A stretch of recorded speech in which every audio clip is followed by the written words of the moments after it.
So, what is the meaning of life? What's the purpose? It's a question that I've asked myself over the past 5 years.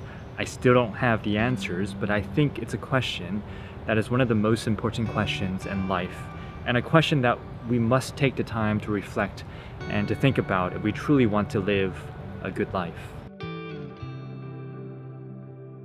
It's a big question that many people ask, young people, old people, what's meaning, what's purpose? But why are people asking these questions? Is it because people are unhappy with their lives? They're searching for something bigger with their jobs, careers, family, romantic relationships, life? Why are people searching for meaning and purpose? Well, the challenge is that work is a big part of our lives, and we spend 90,000 hours at work. That's actually 1/3 of our waking hours. And the fact is that only 15% of people worldwide are engaged in their jobs, meaning that 85% of people are unhappy in their jobs. So people are starting to ask these bigger questions, especially with the pandemic. People realize that time is our most valuable resource. How am I spending my time? Am I using my time wisely? Is it with the people that I care about, that I love? Am I in a job that fulfills me? These are big questions that many of us have started asking ourselves over the past year during COVID. And that's also showing in the numbers as well. Many people are thinking about leaving their jobs because of many reasons. People have started to ask the bigger questions in life. What is my purpose? What is my meaning? What am I going to do about it? And this question of meaning and purpose, it's not a term that millennials came up with in the 21st century. It's a question that many people, philosophers from the Romans to the Chinese, have asked for many and many thousands of years. What's the meaning of life? Now, there's actually research that shows that people that have more purpose and meaning in their lives, they live longer lives, healthier lives, they're more resilient to stress, and they actually live more engaging and satisfied lives as well. The perfect example of this is the blue zones. The blue zones are regions in the world like Sardinia, Italy, Okinawa, Japan, where people live up to and past the age of 100. And one reason why is because they have a sense of meaning and purpose. The Okinawans call this Ikigai, or a reason for being. You could see it as the intersection of what you love doing, what you're good at, what the world needs, and what you can be paid for. That gives you your Ikigai, or your reason for being. And this reason for being, this purpose, this meaning, it's important because it helps us live our lives and it helps us become resilient despite setbacks. Viktor Frankl is a perfect example of this. Viktor Frankl, in Man's Search for Meaning, tells his story of him being a prisoner in the Holocaust, and what helped him survive was this meaning, this purpose, that somehow one day he would see his wife again.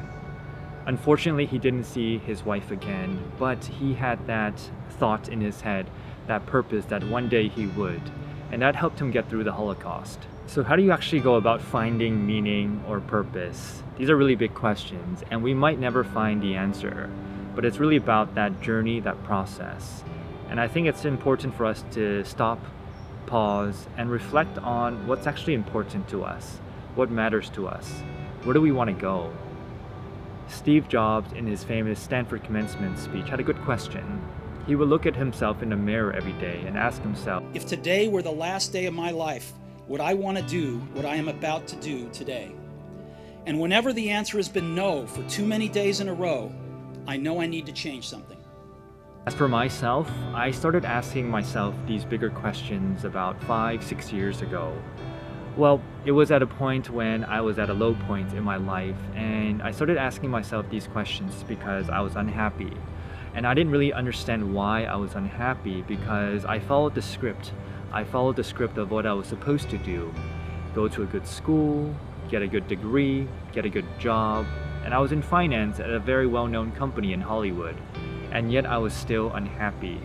I felt guilty for feeling this way because I thought, oh, I'm just another spoiled, ungrateful millennial. But I understood that there were bigger things in life that I wanted to achieve.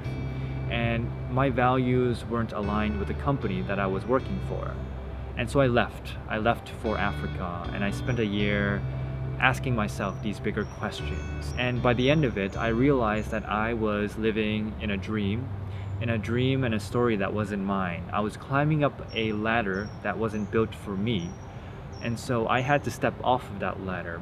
And the next few years were confusing, but I can look back now, 5, 6 years later, and because I asked myself those bigger questions, I'm at a better place now where I'm more fulfilled.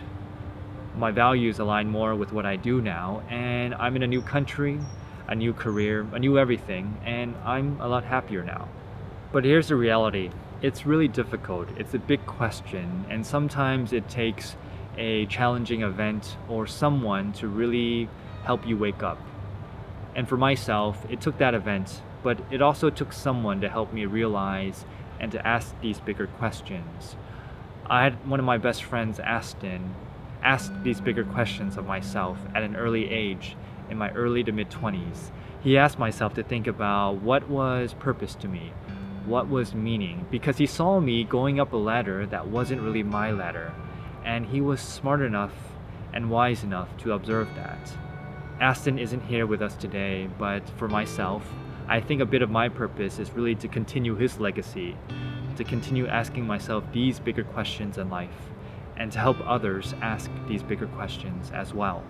So it might be helpful for us to start asking these bigger questions. We might never find the answer, but I think it helps for us to start asking these questions, because the more that we ask, one day we might find some insights about our lives. I like Simon Sinek's why. Many times we often ask the what questions, the how questions, but how often do we ask the why questions? Why are we doing something? Why are we here? I also like Stephen Covey's exercise. Think about your funeral. What would you like people to say about you, the people that you find close to your heart? What would you like engraved on your tombstone? Go back to Ikigai. What's the intersection of what you're good at, what the world needs, what you can be paid for, and what you enjoy doing? That might help you find your purpose. Now, as for myself, I like using death as a way to live. If I'm on my deathbed today, what would I regret not doing? What's the story that I want to tell for myself? Am I using my time wisely? And so I think for myself and for many people, death is a scary thing, but how can we use death as a tool to live?